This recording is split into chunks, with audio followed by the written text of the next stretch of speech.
नमस्कार, मैं कुलदीप रुद्रा। आज श्रीमद् भागवत कथा के हम यहाँ पर स्थान पे आए हैं, जिस स्थान का नाम है जय रामदास धर्मशाला, जो पंजाबी मोहल्ले में है। और यहाँ पर श्री संत श्री सरस्वती विज्ञानंद सरस्वती जी जो गुरुजी आए हुए हैं, जो भागवत का बहुत ही सुंदर मतलब उनका उच्चारण करते हैं। उनके मुखमंडल से बहुत ही सुंदर सुंदर शब्द निकलते हैं भागवत के, जैसे कि अमृत धारा बरस रही है। तो आज हम गुरुजी के पास कुछ वेद और पुराणों की बात कर रहे हैं। आप सभी YouTube चैनल पर इसको सभी सब्सक्राइब करें। धर्म कर्म के लिए एक ही चैनल है, कोटि अनंत ज्ञान। कोटि अनंत ज्ञान का मतलब समझ जाएंगे कि जिसमें अनंत ज्ञान की पराकाष्ठा हो, ऐसा चैनल जहाँ पर सिर्फ ज्ञान की बातें होती हैं। तो अभी गुरुजी से मिलते हैं। प्रणाम गुरुजी। गुरुजी, जो आपसे कुछ बातें करनी है जी। जो भागवत के अंदर है, भगत और भगवान की कथा कहते हैं। तो गुरुजी, जो भागवत का मूल अर्थ है, मुझे उसके बारे में आपसे बातें करनी है। जी जी जी हाँ जी, बोले गुरुजी। हाँ, प्यारे हमारे ब्रह्म विद्या का यत्र तत्र प्रचार करने वाले साधक, श्रीमद् भागवत के संदर्भ में आपने कहा कि उसके विषय में कुछ वार्ता करना चाहते हैं। तो श्रीमद् भागवत का शाब्दिक अर्थ होता है भागवता नाम। ये बहुवचन है व्याकरण की दृष्टि से। जिस पुराण में या जिस कथा में, जिस चरित्र में भगवान से भी भगवान के भक्तों का यशोगान किया गया हो, उसे श्रीमद् भागवत महापुराण कहते हैं।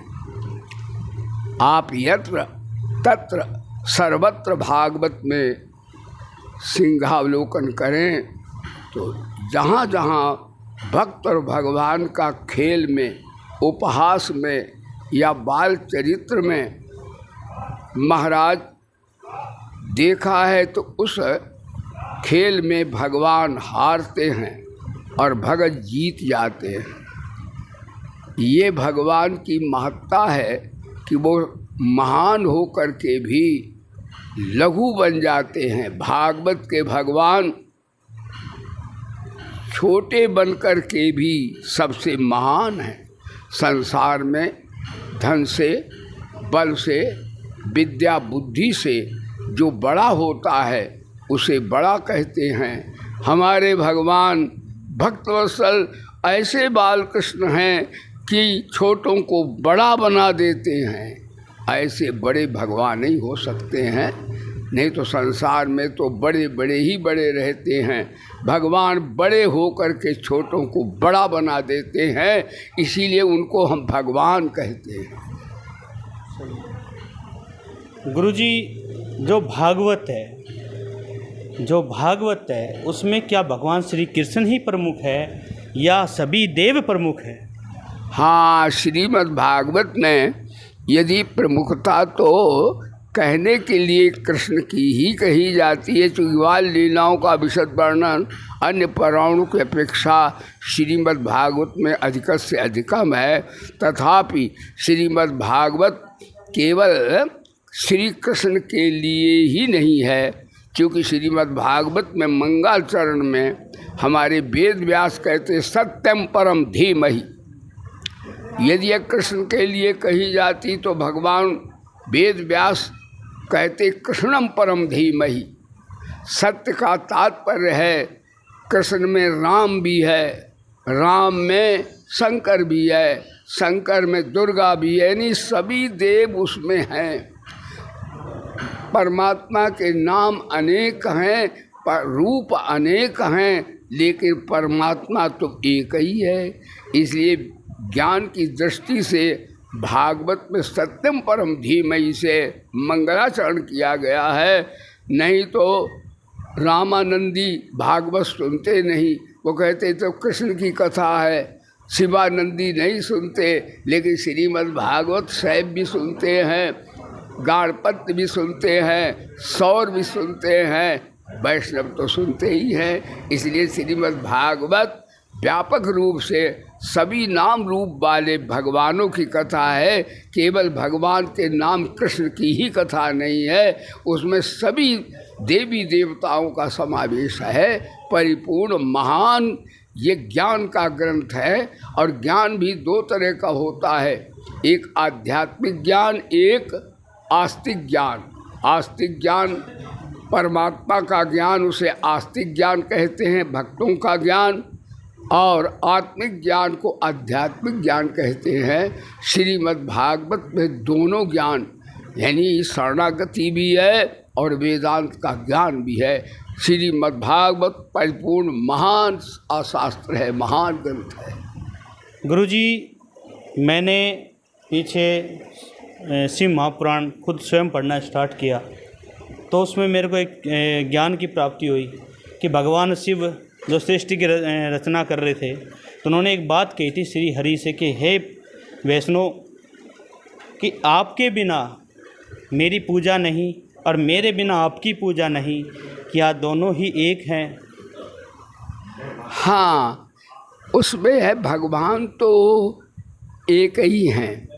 भगवान जैसा जैसा लीला करते हैं उनका वैसा ही नाम हो जाता है। एक सर्वधर्म सम्मेलन में चर्चा हुई कि महाराज, उसमें मुस्लिम भाई, ईसाई भाई, बौद्ध, जैन और आर्य समाजी और सरदार भी थे।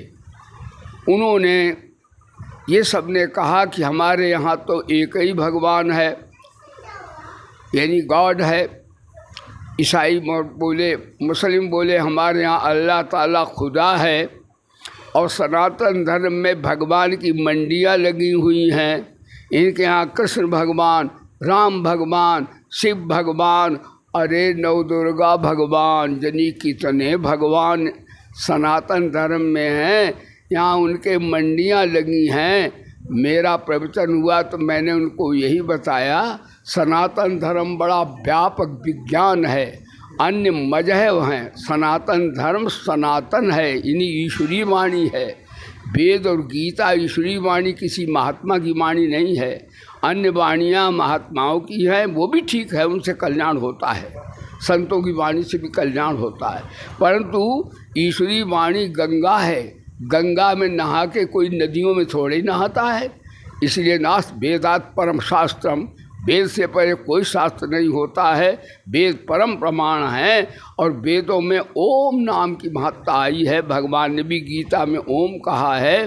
तो हमारे यहाँ जितने मंत्र हैं मायोपाधिक, उनमें सभी महात्मा लोग ओम का उच्चारण करते हैं। ओम कृष्ण कृष्णाय, ओम राम रामाय, ओम नमः शिवाय, सभी में ओम नाम ओतप्रोत रहता है।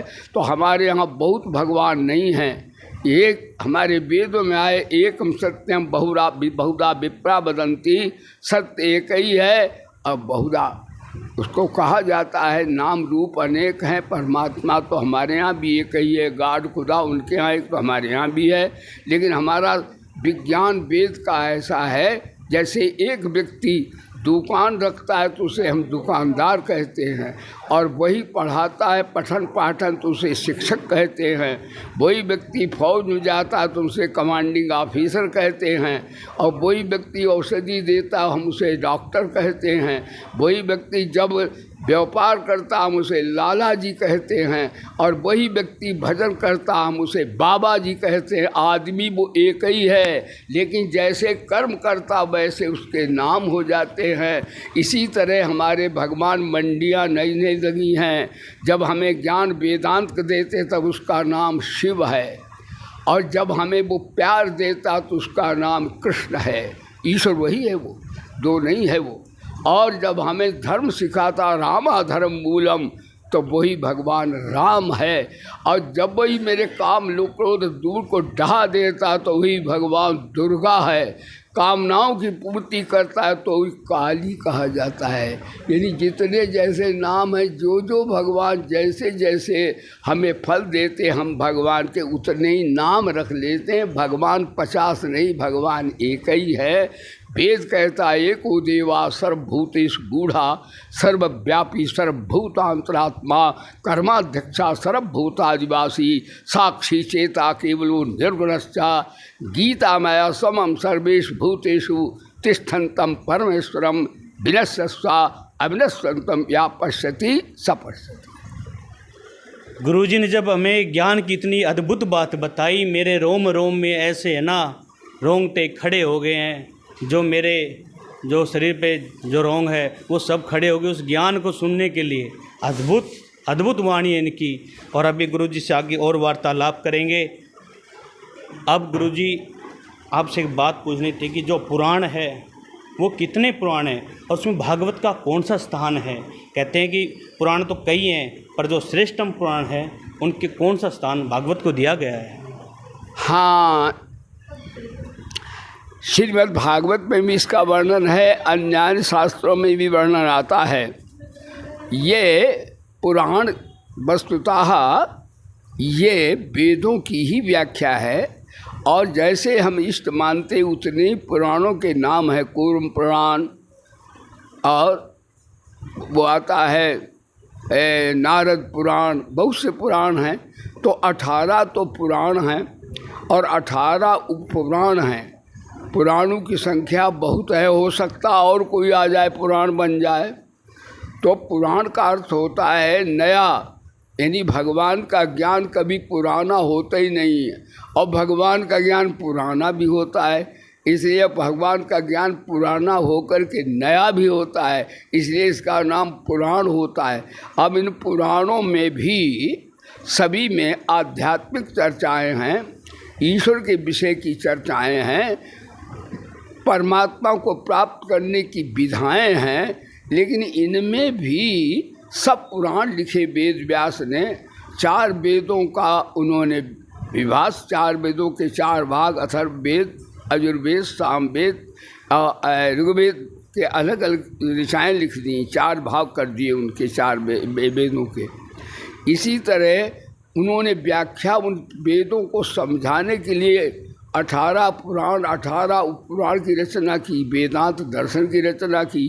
परंतु वेद व्यास को शांति नहीं मिली। यानी वेद के विभाग किए और पुराणों की रचना की, परंतु वेद व्यास को शांति फिर भी नहीं प्राप्त हुई।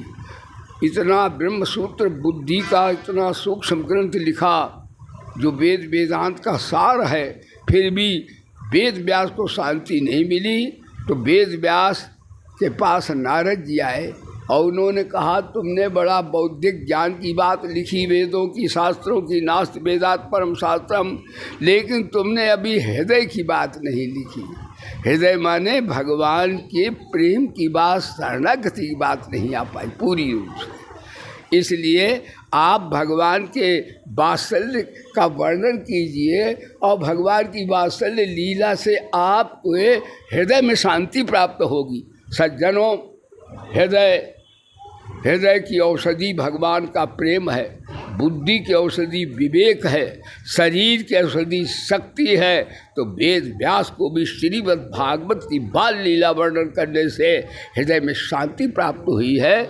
हमारे भगवान को शांति प्राप्त हुई है तो श्रीमद् भागवत का वाचन हम करेंगे और हमारे प्यारे भक्तों आप सुनेंगे तो आपको क्यों नहीं परम शांति प्राप्त होगी। इसलिए श्रीमद् भागवत का स्थान जैसे मंत्रों में गायत्री है और पुराणों में और वेदों में सामवेद है, ध्यान दीजिएगा, उसी तरह पुराणों में श्रीमद् भागवत महापुराण है।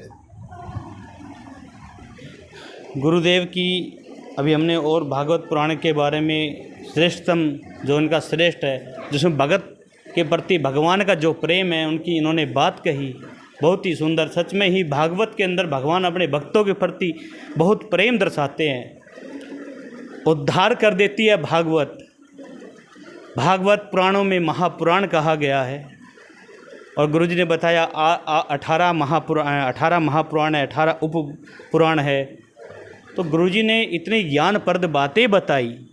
अभी गुरुजी से हम एक दो प्रश्न और पूछना चाहेंगे। गुरुदेव, मैं आपसे एक बात पूछना चाहता हूँ कि जो सृष्टि का जो शुरुआत हुई, आपने काफ़ी ज्ञान अर्जित किया, आपने लोगों को ज्ञान भी दिया। मैं एक बात पूछना चाहता हूँ, जो सृष्टि का जो शुरुआत है, सृष्टि का जो निर्माण है, उस टाइम शुरुआत में क्या था, जो आदि जो अनंत है, मेरे को उस बारे में विषय में पूछना है। क्योंकि मैंने और भी ग्रंथों में पढ़ के देखा है, तो मैं उसके बारे में पूछना चाहता हूँ। जो आदि है, जो अनंत है, जो मतलब जैसे हम कि भगवान को कहते हैं कि ये साक्षात्कार निराकार और साकार। जो निराकार है, साकार है, वो कौन है? हाँ, इस संदर्भ में सृष्टि की रचना कैसे हुई, कब हुई, जो कि जैसे परमात्मा अनादि है, उसी तरह परमात्मा की पूर्ण सृष्टि भी अनादि है। इसका कोई लेखा जोखा तो नहीं है, पर जैसा वर्णन आता है वेद शास्त्रों में, उसमें यही आता है कि भगवान सृष्टि के आदि में केवल परब्रह्म परमात्मा ही व्याप्त थे। लेकिन उनके मन में संकल्प उदय हुआ, अब हम कुछ लीला करना चाहते हैं, तो भगवान ने लीला प्रारंभ की। लीला तभी होती है जब भगवान अनेक रूप जीवों के रख लें। तो भगवान ने फिर सप्त ऋषियों की, ब्रह्मा की रचना की। शंकर विष्णु जी अंश देवता है, वह महासब देवता नहीं है, अंश देवता की रचना की। फिर उनके पश्चात ऋषि मुनियों की रचना की। मरीचि यज्ञिरा अत्रि पुलस्त पुलहाकतु ये सदेते ब्राह्मणा पुत्र वीरवंतो महर्षया। और नारद और भृगु ऐसे 10 गोत्रों की रचना की। उन्हीं से चराचर जंगम जगत के प्राणियों की उत्पत्ति हुई। और 2 तरह की सृष्टि हुई, एक तो मंत्र सृष्टि, एक मैथुन सृष्टि। मंत्र सृष्टि जो है वह वेद मंत्रों से परमात्मा के नामों